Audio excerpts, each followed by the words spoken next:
یونس علیہ السلام ایک عظیم اور کریم نبی تھے۔ ان کا قصہ قرآن کریم میں ایک انوکھا قصہ ہے۔ آپ کے والد کا نام متع تھا اور آپ سیدنا ابراہیم علیہ السلام کی نسل سے تھے۔ آپ کا ایک نام ذُنُّون بھی ہے، یعنی مچھلی والے۔ ان-نون کا مطلب ہے مچھلی۔ اسی طرح آپ کو صاحب الحوت بھی کہا جاتا ہے۔ اللہ تعالیٰ نے آپ کو ان سب ناموں سے پکارا ہے۔ آپ کو ایک عظیم بستی کی طرف مبعوث کیا گیا۔ اس بستی کا نام نینوا تھا۔ یہ عراق کے شمال میں واقع تھی، موصل کے بالمقابل تھی۔ ان دونوں کے درمیان دریائے دجلہ واقع تھا۔ موصل دریائے دجلہ کے کنارے واقع تھا، جبکہ اس کے بالکل سامنے نینوا کی بستی تھی۔ امام ابن کثیر رحمت اللہ علیہ نے نینوا کے بارے میں اور ان آثار و باقیات کے بارے میں لکھا ہے جو ان کے زمانے میں موجود تھیں۔ وہاں کچھ بت تھے جو اوندھے منہ گرے پڑے تھے۔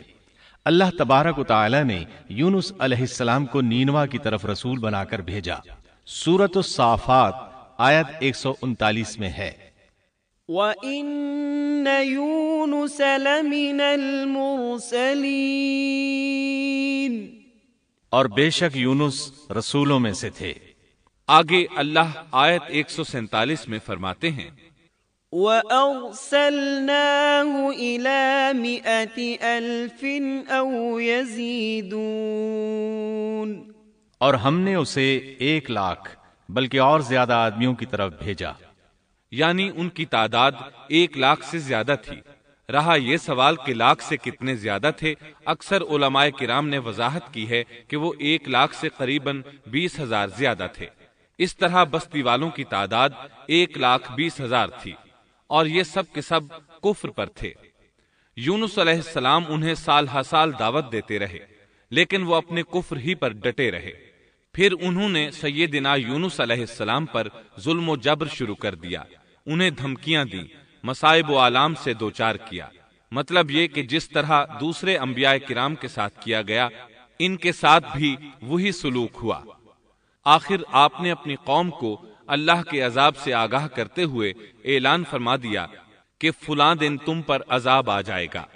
پھر خود غصے کی حالت میں اس بستی سے نکل گئے، جبکہ اللہ تعالیٰ نے انہیں متعین دن کی مہلت دینے کی اجازت تو دی تھی، لیکن اس بستی سے نکل جانے کا حکم نہیں دیا تھا۔ جب آپ نے انہیں یہ مہلت سنائی تو خود غصے کی حالت میں بستی سے نکل گئے۔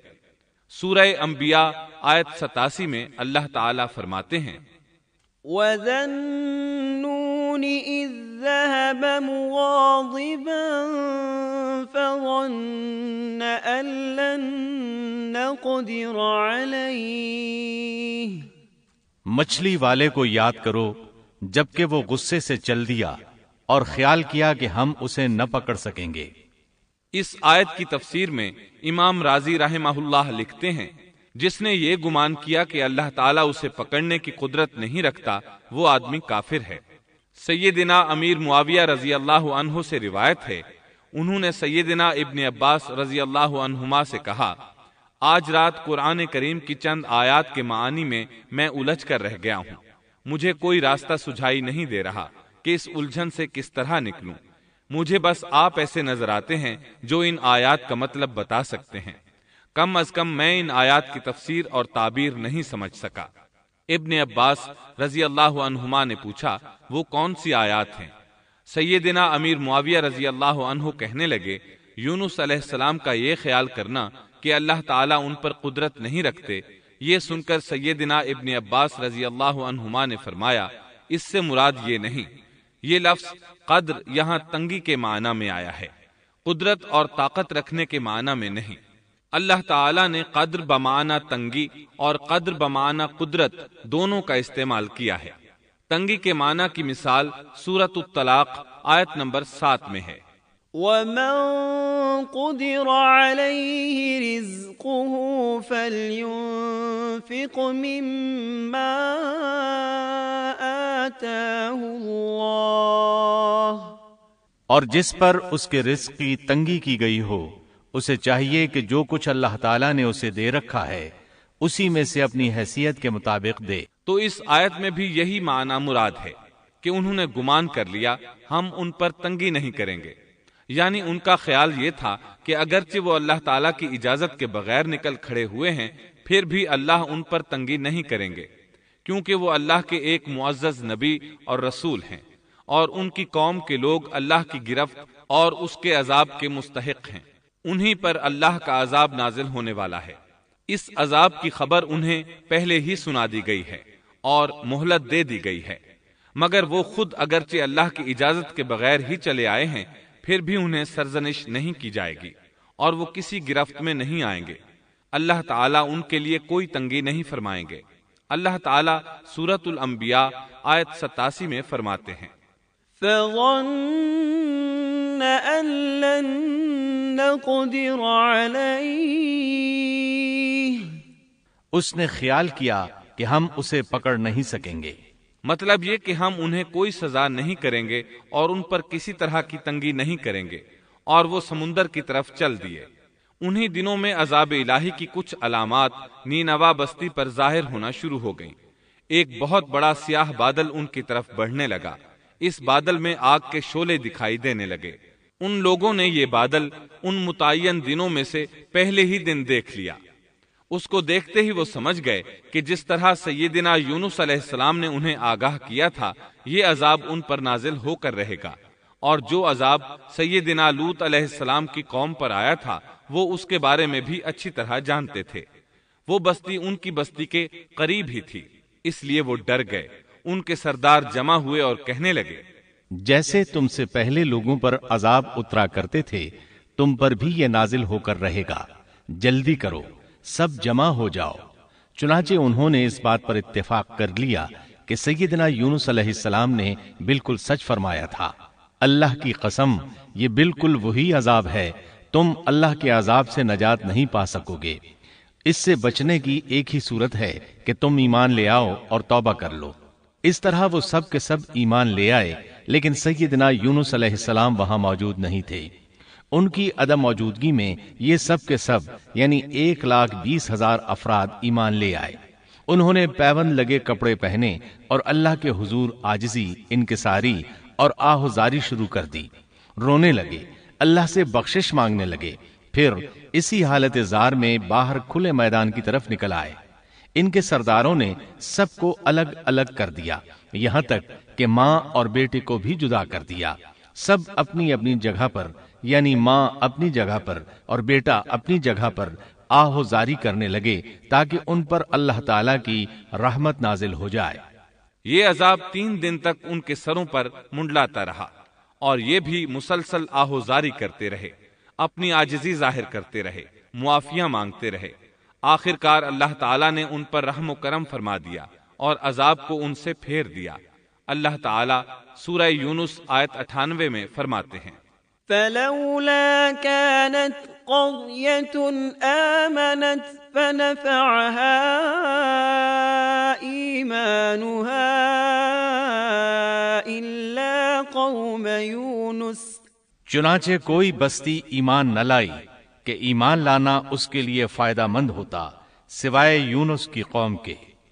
مطلب یہ کہ سابقہ امتوں میں سے کسی کے بارے میں یہ سننے میں نہیں آیا کہ پوری قوم ایمان لے آئی ہو۔ تمام بستیوں میں ایک بھی بستی ایسی نہیں تھی، بس ایک یونس علیہ السلام کی قوم ایمان لے آئی۔ اللہ تعالیٰ سورہ یونس آیت 98 میں فرماتے ہیں، لما آمنوا كشفنا عنهم عذاب الخزي في الحياة الدنيا ومتعناهم إلى حين۔ جب وہ ایمان لے آئے تو ہم نے رسوائی کے عذاب کو دنیاوی زندگی میں ان پر سے ٹال دیا اور ان کو ایک وقت تک کے لیے زندگی سے فائدہ اٹھانے کا موقع دیا۔ مطلب یہ کہ ہم نے انہیں دنیاوی زندگی کا لطف اٹھانے کا موقع دیا۔ اب اس قوم پر قیامت کے دن تک عذاب نہیں اترے گا۔ علامہ ابن کثیر رحمت اللہ علیہ فرماتے ہیں، اس آیت کریمہ کا مفہوم یہ ہے کہ کسی بستی کے تمام باشندے کسی نبی پر کبھی ایمان نہیں لائے، یا تو سب نے کفر کیا یا پھر اکثر نے کفر کیا۔ لیکن یونس علیہ السلام کی قوم واحد ایسی قوم ہے جو تمام کی تمام عذاب الہی کے آثار دیکھ کر ایمان لے آئی۔ سابقہ ادوار میں جتنی بھی بستیاں گزریں ان میں اہل ایمان کے ساتھ یا تو کفار رہے ہیں یا ان میں منافقین بھی رہے ہیں، سوائے یونس علیہ السلام کی قوم کے وہ سب کے سب کافر تھے، پھر سب کے سب ایمان لے آئے۔ یہ اللہ تعالیٰ کے عجائبات میں سے ہے اور اس کی قدرت اور رحمت کی نشانیوں میں سے ہے۔ اب دوسری طرف کی سنیے، یونس علیہ السلام کو کچھ معلوم نہیں تھا کہ ان کی قوم کے ساتھ کیا ہوا۔ آپ تو غصے کی حالت میں بستی سے نکل کر سمندر کی طرف چلے آئے تھے۔ آپ ایک کشتی کی طرف آئے، اس میں سواریاں اور ساز و سامان لدا ہوا تھا۔ اللہ تعالیٰ سورۃ الصافات آیت 140 میں فرماتے ہیں، اذ ابق الى الفلك المشحون، جب وہ بھاگ کر بھری کشتی پر پہنچے۔ کشتی روانہ ہوئی، موجیں اٹھیں، سمندر میں طغیانی آئی، یوں لگتا تھا کہ بس ابھی غرق ہوئے۔ کہنے لگے بوجھ ہلکا کرو، اپنا ساز و سامان سمندر میں پھینک دو۔ چنانچہ انہوں نے اپنا اپنا ساز و سامان سمندر میں پھینک دیا۔ اس طرح کشتی کچھ ہلکی ہو گئی، لیکن ضرورت کے مطابق ہلکی نہ ہو سکی۔ اب وہ کہنے لگے کسی کو سمندر میں گرانا ضروری ہے تاکہ کشتی مزید ہلکی ہو جائے، ورنہ یہ ڈوب جائے گی۔ جلدی کرو، قرع ڈالو۔ جس کے نام کا قرع نکلتا جائے اسے سمندر میں گراتے جاؤ اور بار بار یہ عمل دہراتے جاؤ یہاں تک کہ کشتی ہلکی ہو جائے۔ چنانچہ قرع ڈالا گیا۔ سب سے پہلے یونس علیہ السلام کا نام نکلا۔ سب کہنے لگے نہیں، یہ تو ایسے نہیں ہیں، ان کے چہرے پر تو سجدوں کے نشانات ہیں، انہیں رہنے دو، پھر قرع ڈالو۔ چنانچہ پھر قرع ڈالا گیا، پھر انہی کا نام نکلا۔ سب نے تعجب کیا۔ تیسری مرتبہ پھر قرع ڈالا گیا، اس بار پھر یونس علیہ السلام ہی کا نام نکلا۔ اللہ تعالیٰ سورۃ الصافات آیت 141 میں فرماتے ہیں، فساهم فكان من المدحضين، پھر قرآن اندازی ہوئی تو یہ مغلوب ہو گئے۔ ہر بار انہی کا نام نکلا۔ آخر کار ان لوگوں نے انہیں پکڑ کر سمندر میں گرا دیا۔ فالتقمه الحوت، تو پھر انہیں مچھلی نے نگل لیا۔ حوت بڑی مچھلی کو کہتے ہیں۔ اللہ تعالیٰ نے حوت کو القاء فرمایا، انہیں کھانا نہیں، نہ ان کے جسم کو کوئی گزند پہنچے۔ یہ اس مچھلی کو اللہ تعالیٰ کے احکامات تھے۔ اللہ تعالیٰ سورۃ الصافات آیت 142 میں فرماتے ہیں، فالتقمه الحوت وهو مليم، تو پھر انہیں مچھلی نے نگل لیا اور وہ خود اپنے آپ کو ملامت کرنے لگے۔ یعنی وہ سمجھ گئے کہ بار بار جو ان کا نام قرآن اندازی میں نکلتا رہا ہے تو وہی مقصود ہیں، چنانچہ خود کو ملامت کرنے لگے، اور یہ ملامت توبہ کی ابتدا ہے کہ انسان خود کو ملامت کرتا ہے۔ اب یونس علیہ السلام مچھلی کے پیٹ میں تھے۔ اللہ کی قدرت، آپ مچھلی کے پیٹ میں 3 دن تک رہے، بعض روایات میں 7 دن اور زیادہ سے زیادہ مدت 40 روز آئی ہے۔ آپ نے مچھلی کے پیٹ میں اللہ تعالیٰ کو پکارا۔ اللہ سورۃ الانبیاء آیت 87 میں فرماتے ہیں، فنادى في الظلمات، آخر کار وہ اندھیروں کے اندر سے پکار اٹھے۔ علماء نے یہاں 3 اندھیروں کا ذکر کیا ہے، مچھلی کے پیٹ کا اندھیرا، سمندر کا اندھیرا اور رات کا اندھیرا۔ گویا ان پر یہ سارے اندھیرے اکٹھے ہو گئے تھے۔ اللہ سورۃ الصافات آیت 143 اور 144 میں فرماتے ہیں، فلولا انه كان من المسبحين للبث في بطنه الى يوم يبعثون، پس اگر یہ پاکی بیان کرنے والوں میں سے نہ ہوتے تو لوگوں کے اٹھائے جانے کے دن تک اس کے پیٹ ہی میں رہتے۔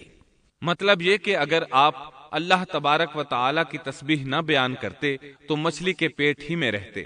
آپ نے دعا نہیں مانگی بلکہ اللہ عز و جل کی تسبیح بیان کی۔ روایات میں یوں بھی آتا ہے کہ جب مچھلی آپ کو سمندر کی اتھاہ گہرائی میں لے گئی تو آپ وہاں آبی مخلوقات کی تسبیحات کی آوازیں سننے لگے۔ گویا اللہ تعالیٰ نے انہیں القاء فرمایا کہ آپ بھی تسبیح کریں۔ اللہ سورۃ الانبیاء آیت 87 میں فرماتے ہیں، فنادى في الظلمات أن لا إله إلا أنت سبحانك إني كنت من الظالمين۔ بالآخر وہ اندھیروں کے اندر سے پکار اٹھا کہ الہی تیرے سوا کوئی معبود نہیں، تو پاک ہے، بے شک میں ظالموں میں ہو گیا۔ چنانچہ یونس علیہ السلام نے اس تسبیح کے الفاظ کو یوں ادا فرمایا: لا إله إلا أنت سبحانك إني كنت من الظالمين۔ امام احمد، امام ترمذی، امام نسائی اور دیگر ائمہ رحمہم اللہ نے یہ حدیث نقل کی ہے کہ یونس علیہ السلام کی وہ دعا جو انہوں نے مچھلی کے پیٹ میں مانگی تھی وہ یہی ہے: لا إله إلا أنت سبحانك إني كنت من الظالمين۔ جو بھی مسلمان یہ دعا اپنی کسی حاجت میں مانگے گا، اللہ تعالیٰ اس کی دعا ضرور قبول فرمائے گا۔ یہ دعائے مستجاب ہے، مقبول دعاؤں میں سے ہے۔ اسی دعا کے بعد اللہ تعالیٰ نے یونس علیہ السلام کو اس پریشانی سے نجات عطا فرمائی۔ اللہ سورۃ الانبیاء آیت 88 میں فرماتے ہیں: فاستجبنا له ونجيناه من الغم وكذلك ننجي المؤمنين۔ تو ہم نے اس کی پکار سن لی اور اسے غم سے نجات دے دی، اور ہم ایمان والوں کو اسی طرح بچا لیا کرتے ہیں۔ ایک صحابی نے نبی کریم صلی اللہ علیہ وسلم سے پوچھا: اے اللہ کے رسول صلی اللہ علیہ وسلم، یونس علیہ السلام نے جو دعا مچھلی کے پیٹ میں مانگی، کیا وہ صرف انہی کے لیے تھی یا ان کے بعد اہل ایمان کے لیے بھی ہے؟ تو آپ نے فرمایا: یہ دعا یونس علیہ السلام کے لیے خاص تھی اور سب اہل ایمان کے لیے عام ہے۔ کیا تم نے اللہ تعالیٰ کا یہ فرمان نہیں سنا؟ وَكَذَلِكَ نُنْجِي الْمُؤْمِنِينَ۔ اور ہم ایمان والوں کو اسی طرح بچا لیا کرتے ہیں۔ جو بھی اس دعا کو پڑھے گا اللہ اسے رنج و غم سے نجات دیں گے۔ ایک قول کے مطابق تقریباً 40 روز آپ کی شب و روز یہی دعا رہی۔ اس مدت کے ختم ہونے پر اللہ تعالیٰ نے آپ کی دعا کو قبولیت بخشی۔ مچھلی ساحل پر پہنچی، انہیں کنارے پر ڈالا اور واپس چلی گئی۔ اس بات کو اللہ تعالیٰ نے سورۃ الصافات آیت 145 میں یوں بیان فرمایا ہے: فَنَبَذْنَاهُ بِالْعَرَاءِ وَهُوَ سَقِيمٌ۔ پس اسے ہم نے چٹیل میدان میں ڈال دیا اور وہ اس وقت بیمار تھے۔ آپ وہاں اسی طرح لیٹے رہے۔ پھر اللہ کی قدرت سے آپ کے قریب ایک بیلدار درخت اگا، جیسا کہ سورۃ الصافات آیت 146 میں ہے۔ وَأَنبَتْنَا عَلَيْهِ شَجَرَةً مِّن يَقْطِينٍ۔ اور اس پر سایہ کرنے والا ایک بیلدار درخت ہم نے اگا دیا۔ اس کدو کے درخت کے متعلق مورخین کا کہنا ہے کہ اللہ تعالیٰ نے اس درخت کا انتخاب اس لیے فرمایا تھا کہ اس درخت کے پتے چوڑے ہوتے ہیں، ان کے سائے میں انہیں ڈھانپ دیا گیا تاکہ ہوا سے اذیت نہ پہنچے، اس لیے کہ ان کے جسم سے جلد اتر گئی تھی۔ پھر اس درخت سے خوشکن خوشبو بھی آتی تھی، اس خوشبو نے انہیں فرحت بخشی۔ پھر کدو کی خوشبو میں ایک خصوصیت یہ تھی کہ حشرات الارض کو دور رکھتی ہے۔ اللہ تعالیٰ نے انہی خصوصیات کی وجہ سے اس بیلدار درخت کا انتخاب فرمایا تھا تاکہ آپ ہر طرح کی تکلیف سے محفوظ رہیں۔ یہ ہے اللہ کی قدرت، سبحان اللہ۔ اسی طرح مفسرین یہ بھی کہتے ہیں کہ اللہ تعالیٰ نے ان کے پاس ایک پہاڑی بکری بھیج دی، وہ آپ کے قریب آتی اور آپ کے سر کے اوپر اپنی ٹانگیں پھیلائے کھڑی ہو جاتی۔ اس طرح اس کے تھن آپ کے منہ میں چلے آتے اور آپ ان سے خواہش کے مطابق دودھ پیتے۔ یہ تھا آپ کا کھانا اور پینا۔